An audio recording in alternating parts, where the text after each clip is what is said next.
आता झोप ही आपल्याकडं सगळ्यात जास्त दुर्लक्षित केली जाणारी गोष्ट आहे, परंतु तीच गोष्ट आपल्याला वजन कमी करण्याच्या आणि मसल्स वाढवण्याच्या प्रवासामध्ये खूप महत्त्वाची भूमिका पार पडत असते. आता एका रिसर्चमध्ये 2 ग्रुप्सवर अभ्यास केला गेला. एका ग्रुपला दररोज 8 तासाची पूर्ण झोप दिली गेली आणि दुसऱ्या ग्रुपला फक्त 5च तास झोप दिली गेली. तर काय लक्षात आलं तुम्हाला माहिती आहे का? ज्यांना 8 तास झोप मिळाली ना, त्यांनी जास्त मसल्स तयार केला आणि जास्तीत जास्त प्रमाणातलं जे फॅट आहे तर ते देखील कमी केलं.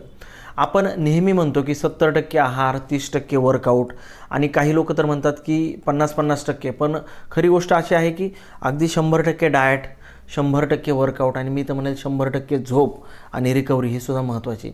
जिममध्ये आपण मसल्स ब्रेकडाऊन करत असतो आणि डाएटमधून आपल्या बॉडीला त्याच्यातून पोषण मिळत असतं.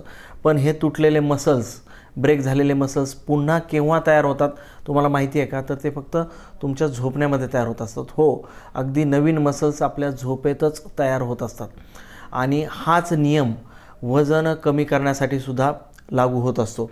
जर तुम्ही झोप नीट घेत नसाल तर शरीरामध्ये कॉर्टिसॉल नावाचं एक केमिकल तयार होतं आणि हे एक स्ट्रेस हार्मोन आहे. ह्यामुळं वजन कमी होण्याऐवजी आपल्या शरीरामध्ये फॅट्स वाढतात आणि मसल्स कमी होतात. म्हणूनच रात्री झोपण्याच्या आधी तुमचा मोबाईल बाजूला ठेवा आणि स्वतःसाठी दररोज किमान 7 ते 8 तासाची अगदी दर्जेदार झोप घ्या. हीच झोप तुमचं शरीर फिट, हेल्दी आणि ॲक्टिव्ह ठेवणार आहे. धन्यवाद.